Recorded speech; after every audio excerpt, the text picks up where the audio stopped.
Mchezo wa mzunguko wa kwanza walikula chuma 4, unasema hivyo. Kwa maana kwamba ni performance ambayo walikuwa outclassed, unaweza ukasema. Young Africans walikuwa bora zaidi na wakafanikiwa kuvuna matokeo ya namna hiyo. Lakini Kelvin Sabato anakuambia huu ni miongoni mwa michezo rahisi. Mchezo mgumu kwa Tanzania Prisons ni mchezo kama Tanzania Prisons na Coastal Union.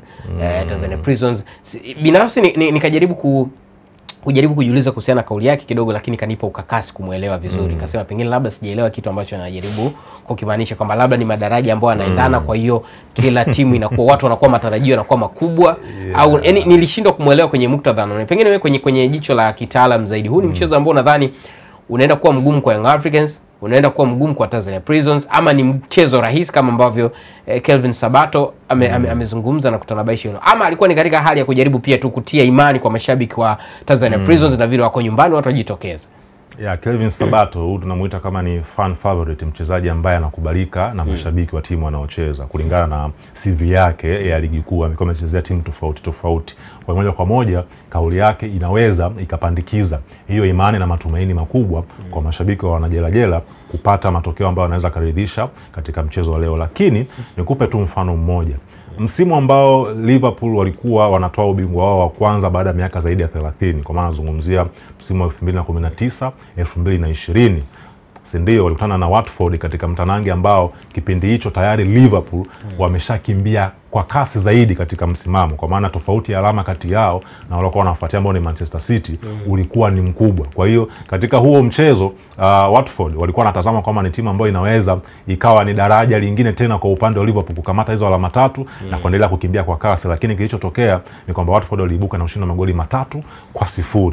Kwa maana urahisi wa Watford kushinda mechi ile, wanakutana na timu ambayo kiujumla ilikuwa haina nafasi ya hatari ya wao kupoteza nafasi yao kubeba ubingwa kwa sababu ya wingi wa point walizokuwa nazo. Lakini kiuhalisia, iwapo Liverpool wangekuwa katika ile hatari ya kupoteza uhakika kubaki katika nafasi ya kwanza, sidhani kama Watford wangepata hata ile kunusa hata harufu ya kupata goli moja dhidi ya Liverpool. Kwa hiyo kauli ya Kelvin Sabato kiduku inatokana na kwamba Yanga wapo kwenye kilele cha msimamo wa ligi kuu ya soka Tanzania bara.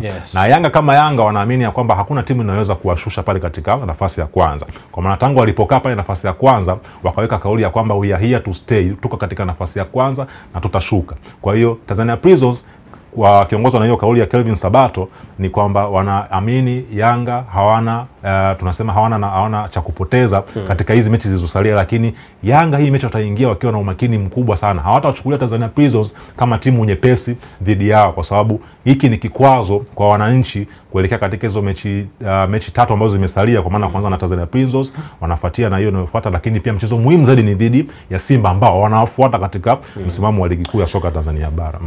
Sawa, hiyo umeiweka kwa uzuri zaidi. Vipi nafasi ya wachezaji kama Prince Mpumelelo Dube, Walidi Mzize pengine kuboresha pia kuonesha au unasema akaunti zao za mabao kwenye mchezo?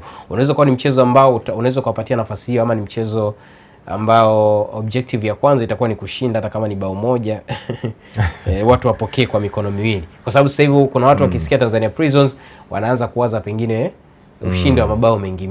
Unaona ni mchezo ambao unaweza kuwa na taswira ya namna hiyo? Na wanaanza hivyo kwa sababu ukiangalia takwimu ya Yanga katika mechi ambazo wameshinda, wana mechi nyingi ambazo wameshinda kwa magoli zaidi ya 3, mechi zaidi ya 10 katika msimu wao, wakiwa wanaongoza kwa kushinda mechi nyingi kwa magoli zaidi ya 3, kwa 3, 4, 5, 6 imekuwa ni kawaida kwa msimu huu. Kwa hiyo imani ya watu kuhisi kwamba Tanzania Prisons wanakutana na kisanga kama hicho ni sahihi kabisa. Na angalia idadi ya wachezaji wa Yanga katika ile orodha fungaji bora, Mpumelelo Dube, Clement Mzize na Pacome Zouzoua mwenyewe akiwepo hapo, na ambaye alishaondoka Stefan Aziz Ki. Kwa hiyo Yanga ile ambayo ilianza msimu kwa kasi kufunga magoli mengi ndio Yanga hii ambayo inategemewa katika mchezo ule. Kwa hiyo tegemea pia kuona hiyo kasi ya wachezaji wa Yanga kwenye kufunga magoli, lakini objective ya kwanza ama lengo la kwanza la mchezo wa leo, kama ambavyo kauli ya afisa habari wa Dar es Salaam Young Africans Shaban Elikama ya kwamba ndio kuna wachezaji ambao wanawania kiatu, lakini hilo sio lengo letu kubwa msimu huu. Lengo letu kubwa ni kuchukua hili kombe na kutetea ubingwa. Kinachofuata ndo hizo zawadi ambao watazipata hawa wachezaji ambao wataisaidia Yanga kubeba hili kombe kwa kufunga magoli uwanjani. Kwa hiyo leo Dube, Mzize kuingia kwenye kamba itakuwa ni kitu ambacho sio cha hadithi za kufikirika.